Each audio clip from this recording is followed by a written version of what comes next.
kur e shikon një person që degradohet në atë gjendje, kalon një kalvar të jashtëzakonshëm vuajtjesh, dhe atë ma thoshte edhe ajo vazhdimisht, që Lorna të vdesësh në një mënyrë të thjesht, tak fak, siç e themin në shqiptarët, është 100.000 herë më mirë se sa të vuash. Dhe është e padiskutueshme, më mirë një fund me dhimbje se një dhimbje pa fund. Për të ishte një dhimbje e jashtëzakonshme, sa që ditët e fundit, pavarësisht që unë e dija që as do kthej më kurrë, ajo, le të themi, i lutej Zotit që ta merrte nga kjo jetë, sepse nuk e përballonte dot më. Dhe ç'është e vërteta është më okay ti prehet shpirti në paqe, sesa të vazhdoj dhe të vuaj dhe ta shikosh një person tek degradon dhe vuan në atë gjendje. Është një tmerr i jashtëzakonshëm. Do doja shumë që të mos e kisha në kujtimet e mia komplet vuajtin e saj dhe komplet personin e saj që u kthye nga një person perfekt për mendimin tim, apo edhe për shumë njerëz që e kanë njohur atë, dhe u kthye në një gjë që fatkeqësisht e dishte Zoti ashtu, por të paktën e ka pranë vetes dhe shpresoj që ta ketë pranë vetes gjithmonë. Flet me të, i drejtohesh, cilat ishin fillimisht, domethënë komunikimi yt, si e mbaje lidhjen me të? Kur ishe smur apo pas? Jo, pasi e ume, domethënë si e ruaj, apo ishe aq e arsyeshme për t'i bërë? Shiko, unë jam shumë arsyeshme, jam edhe shumë njeri i fortë, por sorry. Por njëkohësisht, patjetër që po, patjetër që ka raste shpeshherë që më mungon prania saj, bjeta come on, se të them si Lorna, më mungon. Faleminderit. Është një gjë që nuk arrit, domethënë unë jam shumë hermetike edhe për sa i përket kësaj gjës. Nuk dua domethënë që ta kthej në çështje bëshire apo çështje viktimizimi, unë kam shumë bezdi.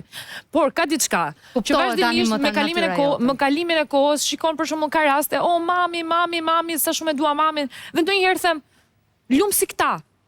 Seriozisht them, lum si këta. Nuk ka asnjë gjë më të bukur se sa ajo marrëdhënie. Dhe vazhdimisht edhe nuk i ndërhyj për shembull njerëzve tek marrëdhëniet që mund të kenë me prindrit e tyre, që mund të kenë të mira ose dhe jo, siç ishte një rast që patëm brenda në Big. Dhe i thash tekstualisht ose disa raste që është e drejta jote nëse marrëdhënia jote me të tat apo maman tënde nuk ka qenë e bukur dhe ti nuk do sa është gjallë. Por i kam dhënë vetëm një këshill dikujt që të paktën sa e ke gjallë jepja një shans një herë, sepse nën dhe baba nuk të bëhet askush, me sa di unë të paktën.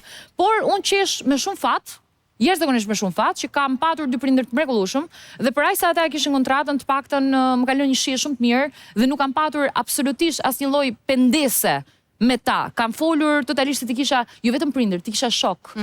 Ishin me nivel dhe çdo gjë tjetër, besoj që edhe transmetohet edhe nga fakti që jam relativisht goxha e fortë dhe me këmbë në tokë në krahasim. Të artikuluar në argumentim, në gjithçka kuptohet, reflektohet, Lorna, por 15 vite më pas the që fatkeqësisht edhe humbi jetën nimat që unë nuk pata mundësi që të kthehesha që ta shikoja. Ndërkohë që ti ishe në Amerikë.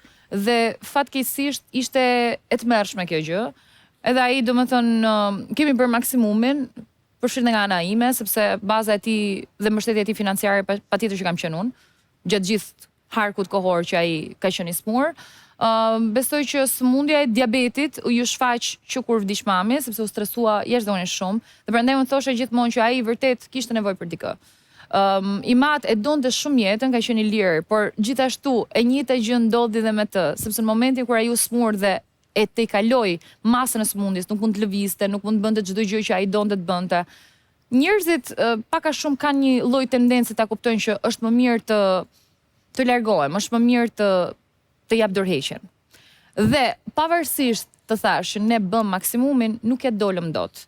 Unë fatkeqësisht nuk mund të kthehesha dhe Imati ishte gjithashtu personi i parë që më tha ti nuk duhet të kthehesh, mos u kthe në Shqipëri.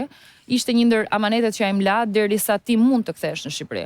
Jam kthyer për herë të parë në ver, që mund të vija në Shqipëri nga Shtetet e Bashkuara të Amerikës, dhe përpara se të merra vendimin për të futur në Big Brother, unë patjetër do rikthehesha në Shqipëri, sepse do më duhej që të bëja një vjetorin e Timeti, që i kishte me datë 6 dhjetor, dhe edhe nëse nuk do futesha në Big Brother, ne e kishim të ndarë mendjen që unë do vija patjetër, për të kryer të gjitha, le të themi, adetet.